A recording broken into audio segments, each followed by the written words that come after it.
Now, this is question 2 with G.L. Brower of Beatlick Press. And these abuses that you were just discussing, this is abuse, and this dehumanization is what keeps playing forward, one generation to the next. And we're in the same situation right now, are we not? Yes, the situation with migrant workers in the United States that come particularly from Mexico and Central America to work in agricultural facilities in the United States are doing jobs which most Americans simply will not do. Maybe back in the late 40s, early 50s they would do them, but not now. They don't pay very well, and unfortunately, because they're foreign workers, not all but many, if not most, of these people who own these large orchards and farms throughout the United States, in many cases and in many states, and we're talking about 2 to 3 million, depending on the year, agricultural workers, are often cheated in their pay because if they complain, they simply can call the immigration police, and the immigration police will come and just cart them away to Mexico or wherever and put them back across the southern border of the United States. So in many cases, these workers do not really have a lot of recourse to complain about their treatment.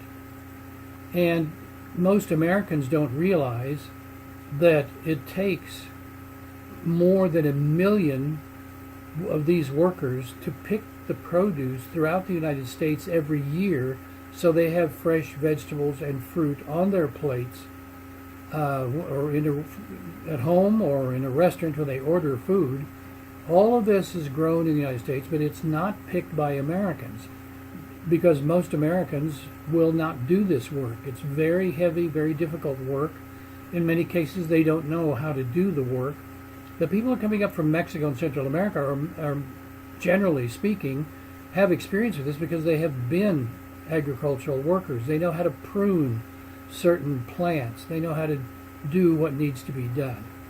And there are certainly, in some instances, good employers, but many of the employers are often willing to take advantage of these workers because they can make more money from their produce by paying labor less.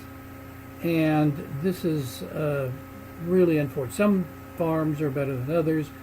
The orchards in southern Oregon are quite extensive. We're talking thousands of acres, I think about 19,000 acres in southern Oregon. There are workers in neighboring Josephine County who also work with other plants, such as hops for making beer. And throughout the state of Oregon, the entire state of Oregon has probably 135,000 Hispanic workers from Mexico or from Central America at this time. Southern Oregon, where I worked in the late 70s and early 80s, at that time there was not a lot of recourse for poor treatment of the workers. But there were people working with these workers, and I was one of them.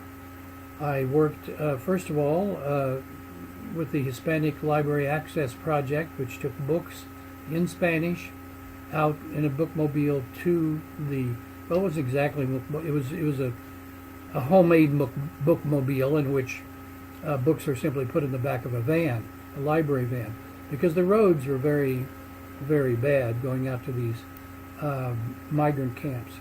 Migrant camps basically consisted of small brick, cement block, I should say, kinds of places to live that were small, and often many or several men had to share this little house in the high picking season, and sometimes at other times families would come up and work.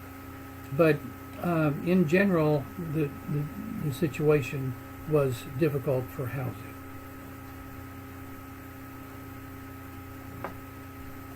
Okay, we should go back and